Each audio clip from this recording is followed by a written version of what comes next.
Da estratégia ao controle, tecnologia de ponta aplicada ao negócio. Esse é o recado que a gente vai dar para vocês aqui nos próximos 30 minutos. O foco do nosso trabalho aqui vai ser a palavra aplicado aos negócios. Nós estamos aqui desde ontem ouvindo falar de várias tecnologias, de várias situações de inovação, que nós concordamos com todas, conhecemos todas, buscamos nos orientar para onde o mercado está indo, para onde a tecnologia está indo, mas o nosso propósito é aplicar esses processos.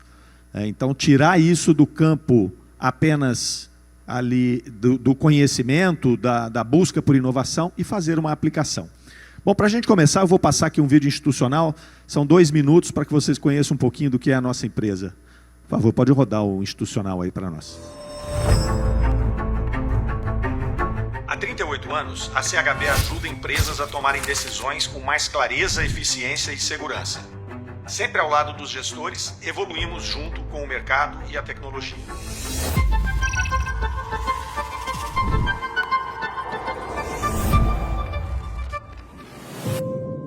Agora, iniciamos um novo capítulo. Um movimento que transforma a nossa atuação e reposiciona a CHB como uma parceira estratégica, guiada por dados, inteligência e visão de futuro. Em 2024, reformulamos nosso modelo de negócio. Saímos de uma lógica voltada a processos e entramos em uma nova era, voltada à gestão. Nosso modelo de negócio é sustentado por pilares sólidos. O primeiro deles é o portal de inteligência de negócios.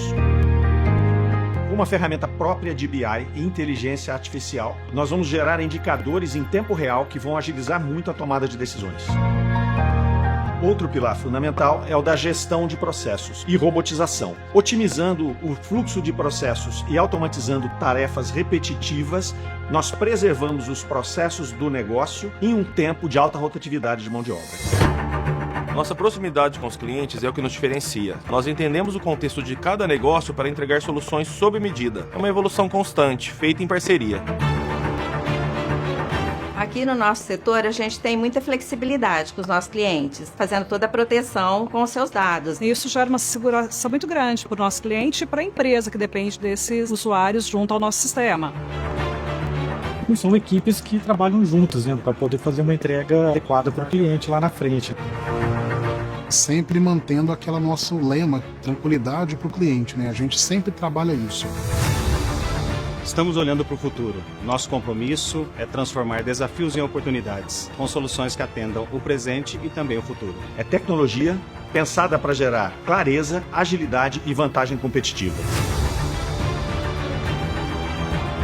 Estamos prontos para levar a gestão das empresas em um outro nível. Da estratégia ao controle, com tecnologia, visão e parceria.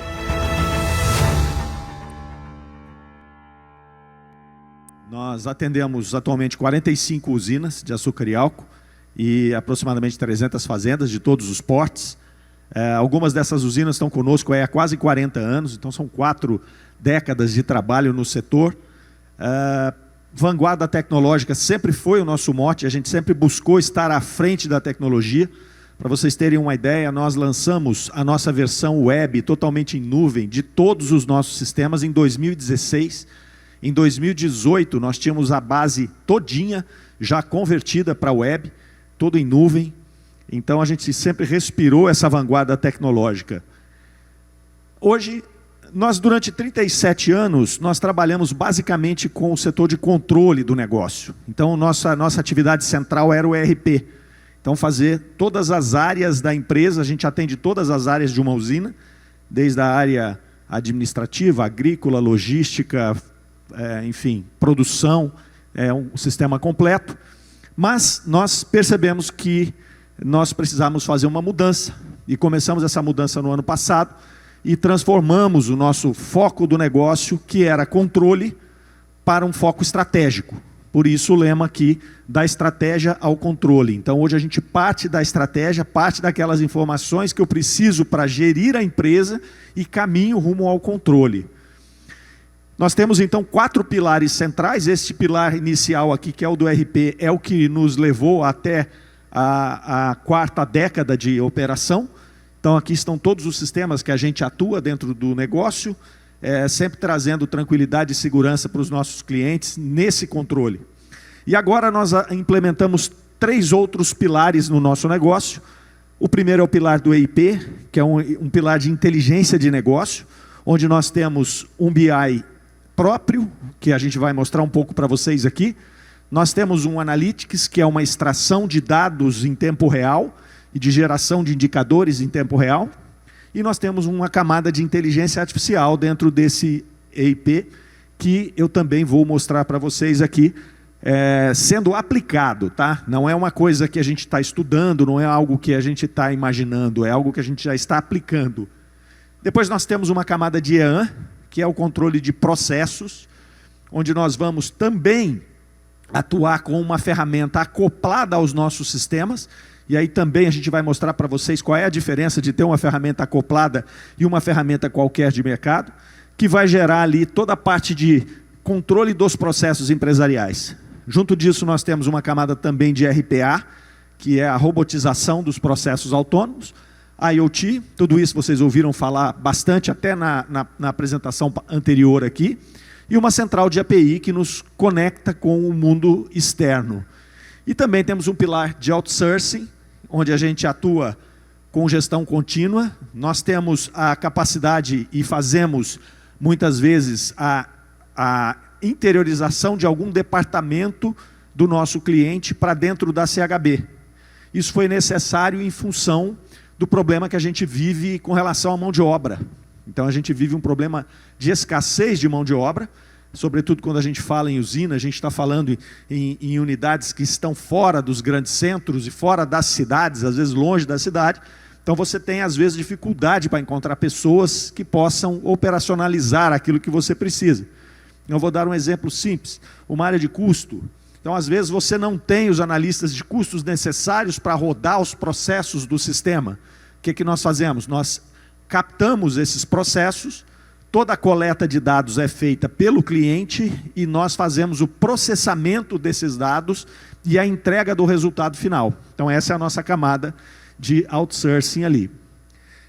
Quando a gente fala que transferiu do processo para a estratégia, nós tínhamos demandas que nos levaram a isso, né? A primeira demanda era a demanda dos indicadores. Quando nós falamos aqui em BI, não é uma coisa nova, em absoluto, né? Aliás, já é uma coisa bastante antiga, mas a gente percebe muito, em muitos lugares, que ao usar uma ferramenta de BI de mercado qualquer e se conectar com o ERP, você tem alguns problemas. Você tem problemas porque nós atuamos, por exemplo, no nosso sistema com 6.000 tabelas. Então a sua equipe tem que compreender boa parte dessas tabelas para poder gerar os indicadores necessários. Essas tabelas têm às vezes campos fórmula, que dependem de fórmulas dentro do sistema para poder apresentar um dado. Se eu uso uma fórmula no meu sistema, no meu Power BI ou no que seja, diferente da que o ERP utiliza internamente, eu vou ter um desvio, eu vou ter um problema. Então a gente encontrava muito essas situações nos clientes.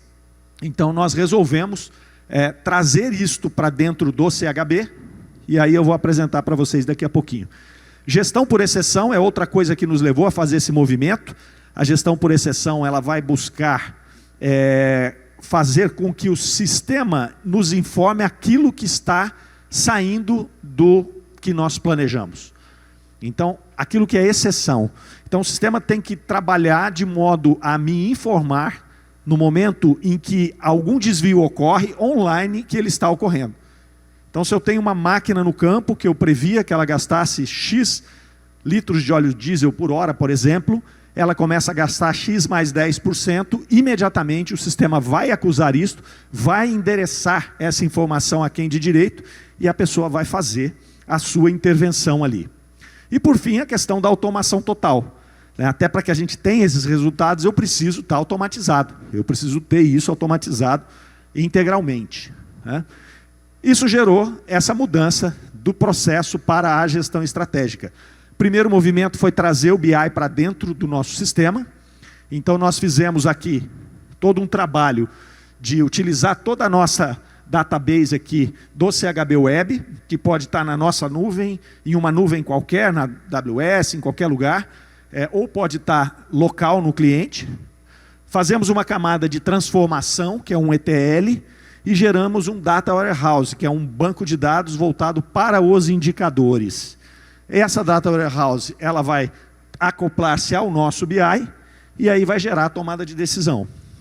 Importante, quando o cliente chega para nós e fala, poxa, mas eu já tenho uma camada de BI aqui, que eu uso um Power BI da vida. Perfeitamente.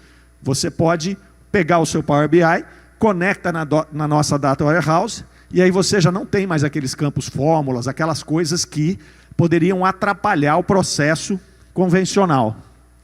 Criamos então 350 indicadores, painéis de indicadores, e esses indicadores estão espalhados dentro de todas as áreas da empresa.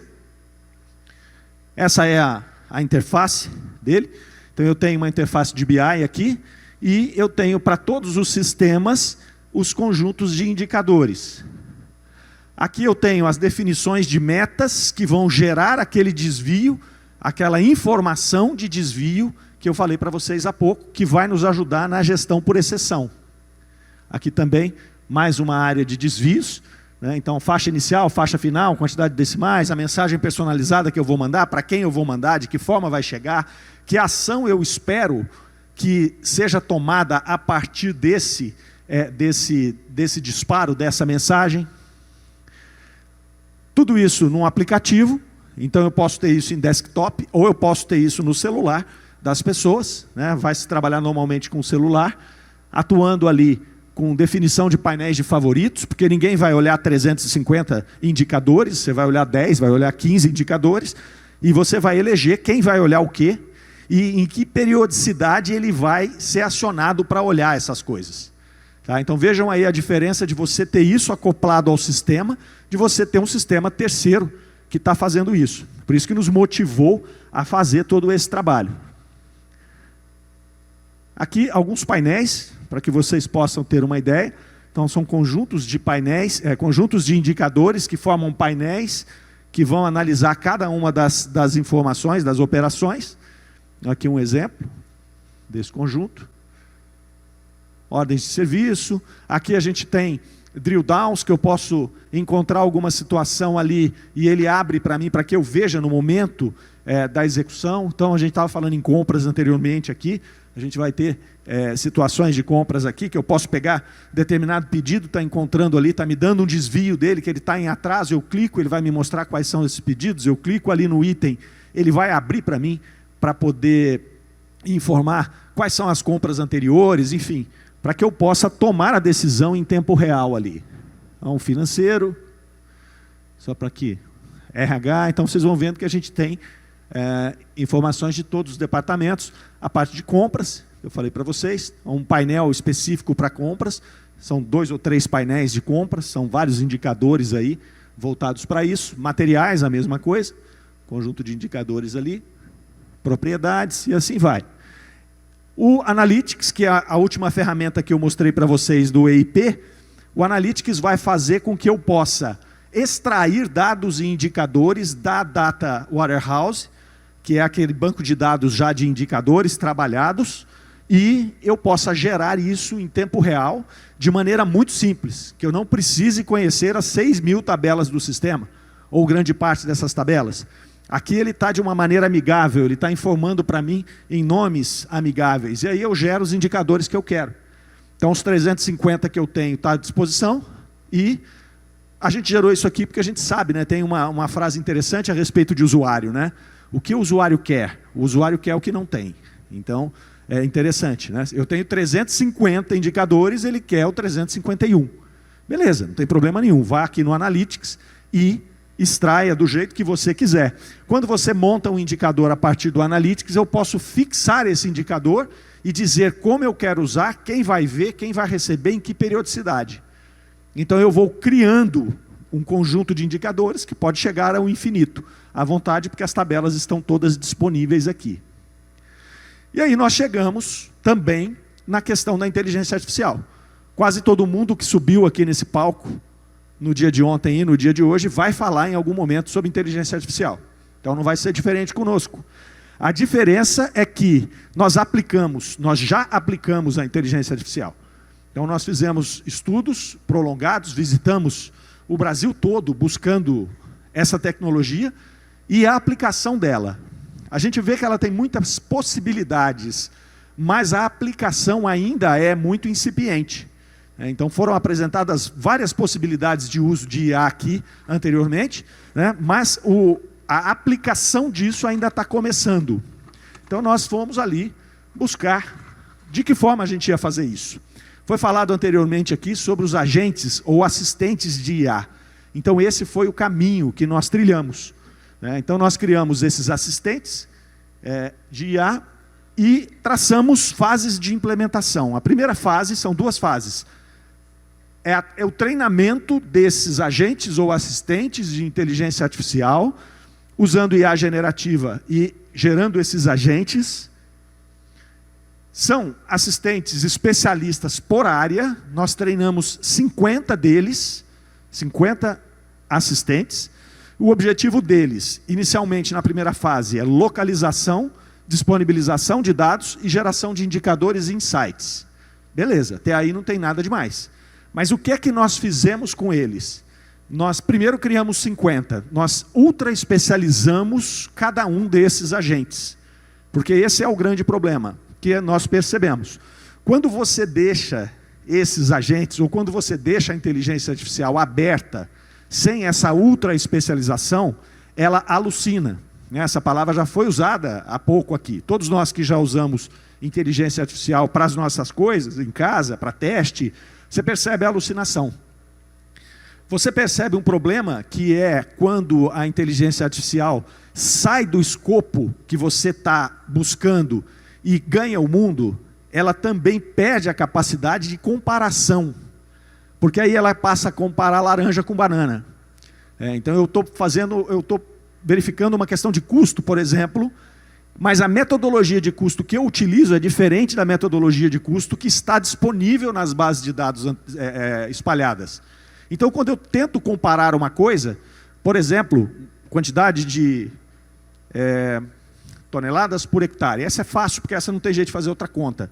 Mas alguma questão de custo, formatação de custo, forma de rateio de custo, forma de apropriação direta ou indireta, cada empresa vai ter o seu critério específico. Se eu jogo isso para o mundo, ele compara alguém que tem um critério com alguém que tem um outro critério. E se ele não alucina, ele também traz informações que não são relevantes, que não podem ser usadas com assertividade. Tanto que você vê na maioria dos sistemas que apresentam IA, tem nas linhas pequenas lá, olha, aqui nós não garantimos a exatidão desse dado. E nós precisávamos, então, garantir o máximo que nós pudéssemos. E aí o que nós fizemos? Nós fizemos um guarda-reio para cada um desses agentes, onde no primeiro momento ele vai trabalhar somente com os dados da nossa Data Warehouse. Então, o agente de inteligência artificial, ele está proibido de sair desse guarda-reio. Ele não vai caminhar fora disso. Então eu garanto uma assertividade de mais de 95% nas informações que ele está me trazendo. Quase zero de alucinação. A segunda fase, aí sim a gente vai, num momento futuro, sair desse guarda-reio, e aí sim, usando machine learning, também generativa, nós vamos fazer as análises preditivas e prescritivas. Mas esse é um segundo momento. O primeiro momento é fechar esse cara e treinar, para que ele seja um grande especialista em cada área. Por isso que nós fizemos 50. Nós fechamos ele dentro do nosso guarda-reio da Data Warehouse, e lá dentro nós fizemos cercados em que ele não sai daquele lugar. Então, se ele é especialista em compras, ele vai navegar somente nas tabelas que dizem respeito a compras, para ele não correr o risco de alucinar ou misturar outras tabelas do próprio sistema. Então é uma ultra especialização nisso daqui. Eu vou rodar um vídeo aqui para vocês verem a ferramenta funcionando. Agora sim o vídeo do IA.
Agora só um pouquinho para que vocês, o vídeo passa depressa, só para a gente poder explicar o modelo, como funciona. Então, eu tenho simplesmente um chat, como eu tenho chat GPT ou qualquer outro, eu faço as perguntas para o assistente específico. Se eu fizer uma pergunta que não está no hall dele, ele não vai tentar responder, ele vai dizer, eu não sei, você tem que falar com o assistente do compras. Então ele não vai misturar as coisas. Faço aqui linguagem natural, ele vai me trazer aquilo que eu preciso. Ele vai fazer ali um resumo, uma análise daquilo que eu pedi, sempre dentro daquele guarda-reio, daquele quadrado que eu fechei a inteligência artificial ali. Eu posso então, a partir daí, pedir para gerar gráfico. Eu posso fazer tabelas, posso fazer gráfico, posso mandar isso aí via e-mail para quem eu quiser, posso fazer comparativos. Então veja, eu estou fazendo um comparativo aqui, eu peço para ele gerar para mim de uma safra, ele vai fazer com o realizado, e eu peço, tá, o que isso representa? Dentro daquelas tabelas que ele tem, se ele tiver informações ali com relação às questões de pluviosidade, de variedade, ele vai fazer as conclusões baseadas nessas informações. Então sempre ali trazendo as coisas dentro do quadrado que nós especificamos para ele. Ok? Então essa é a nossa ferramenta de IA. Faltava alguma coisa para a gente fechar esse processo quando a gente replanejou o modelo de negócio. E essa coisa era o controle de processos, né? O famoso BPMS. Então, nós falamos, poxa, BPMS, nós temos várias ferramentas aí, né? Então, você tem desde o Fluig, você tem ferramentas open source, você tem várias ferramentas que fazem BPMS. E várias empresas já atuam com seus processos, a grande maioria delas já tem os seus processos definidos. Qual é o grande problema? Acoplar isso ao ERP. Esse é o grande problema. E foi isso que nós fizemos, né? Ele vai modelar, automatizar e monitorar os processos em tempo real. Mas a sacada nossa é fazer com que esse BPMS venha de dentro do ERP. Então ele não é uma entidade externa que eu vou conectar via API com o ERP. Não, ele nasce do ERP e aí ele define os processos e controla esses processos a partir da estrutura interna do ERP. Então veja que eu não faço de fora e trago para dentro. Quais os objetivos disso aqui? Redução de erros, fluxos padronizados, visibilidade total, dashboard, compliance automático com as auditorias, mas o que nos interessa? Nós não fizemos isso por conta dessa situação de cima. Nós fizemos isso por conta desse último item aqui, que é a preservação dos processos, que vão garantir a continuidade desses processos independente da equipe. Esse é o grande problema. Nós temos hoje um grande problema de mão de obra, de aquisição de mão de obra e de manutenção dessa mão de obra. Você tem uma rotatividade impressionante, também foi falado aqui ontem e hoje, já a respeito disso. Temos uma rotatividade de profissionais dentro das empresas importante. E o que acontece com isso? Nós que fazemos RP há 4 décadas, você faz uma implantação de um sistema e nessa implantação você consegue 80% de usabilidade. A equipe começa a trocar, você chega em 2, 3 anos em 30%, 40% de usabilidade. Por quê? Porque o processo não é garantido. Eu faço a implantação e ela vai se perdendo ao longo do tempo. Então, para isso que nós fizemos esta camada de BPMS a partir do sistema. Eu tenho todos os fluxos, então eu tenho aqui essa interface, né, do nosso CHB Flow. Então, a lista de fluxos ali, então eu tenho todos os fluxos, onde eles estão, qual é o status. Então veja, como eu estou nascendo no RP, eu faço isso de maneira integrada, eu posso concatenar fluxos, eu posso fazer com que esses fluxos trabalhem juntos uns dos outros. Eu garanto aqui que a operação continue do jeito que eu planejei. Trocou o funcionário, ele treinou mal a pessoa que vai entrar, ele não vai conseguir rodar o fluxo. Não conseguiu rodar o fluxo, ele vai pintar para mim onde é que está o gargalo, o que está acontecendo, quem é o responsável por aquilo que não está acontecendo.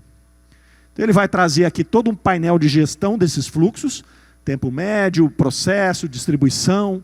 Aqui um exemplo de um follow-up, de um processo solicitação de compras. O sistema vai dizer para mim, a solicitação foi criada, foi aprovada pelo financeiro, ela está parada aqui no orçamento e compras. Ela está parada, mas está dentro do prazo dela? Ok, ela está parada, mas já passou do tempo. Então, passou do tempo, o sistema vai endereçar isso para a pessoa responsável. por um outro tempo programado, passou daí eu já encaminho para o supervisor, passou daí eu encaminho para a gerência, passou daí eu encaminho para a diretoria. Você vai fazer o fluxo de caminhada desse processo. Aqui um exemplo do próprio fluxo, um fluxo específico aqui da solicitação de compras. Então isso não é novidade, como a gente falou no começo. A novidade está em nascer isso de dentro do ERP. Nós não temos em nenhum ERP do mercado esse tipo de situação. Todos eles você desenha externo e tenta acoplar via API. Esta é a grande mudança que nós fizemos. Então, porque no começo a gente ficou com medo de estar reinventando a roda. Será que nós estamos reinventando a roda? Mas não. Nascendo dentro do ERP, eu garanto que esse processo vai ser acoplado de maneira nativa. E por fim, nós temos a robotização e automação dos processos. Foi falado bastante aqui na palestra anterior, sobretudo no final dela. Então nós já temos vários robôs em andamento, vários robôs sendo utilizados, que vão automatizar os processos, reduzir os erros, aumentar a eficiência, integrar sistemas legados e promover a escalabilidade operacional. Então aqui alguns exemplos do que esses robôs são capazes, do que eles fazem. Nós temos um robô específico para ponto eletrônico, que vai captar dentro da unidade todas as coletas de ponto que eu tenho nos ônibus, na indústria, no administrativo, no agrícola, enfim, onde eu tiver coleta, esse sistema vai automaticamente capturar essas coletas todas. Tá? Nós temos um exemplo aqui de quem usa o ExatID, por exemplo, que é um facial. Eu posso ter vários, então eu vou concatenando isso. Ele faz já a apuração do ponto a partir de parâmetros pré-definidos no sistema, verifica as inconsistências e, ao verificar as inconsistências, ele já envia. Nesse exemplo aqui ele está por e-mail, mas poderia ser pelo WhatsApp, poderia ser pelo que for, para as pessoas que precisam tomar ações com relação àquela situação. E aí essa pessoa vai interagir somente naquilo que é esta exceção e devolve para o robô finaliza o processo. Então isso que muitas vezes é feito por um ser humano, passa a ser feito por um robô, que vai ser startado a qualquer momento, 3 horas da manhã, 4 horas da manhã, 3 vezes por dia, enfim, do jeito que você quiser que esse robô trabalhe. Né? Cotação automatizada, já que se falou muito em compras aqui, a mesma coisa, os análises de produto, faz a solicitação, já envia o e-mail, né, ao gestor sobre essa solicitação, o gestor faz a intervenção que ele tem, o robô analisa a solicitação, realiza a manutenção ali e finaliza o ciclo encaminhando para os fornecedores. Então isso vai automatizando todo o processo, ok? Aí a gente tem vários outros robôs aqui também que a gente não trouxe por causa do tempo. Nós estamos aí à disposição de vocês e agradecemos pela paciência e pela atenção. Obrigado.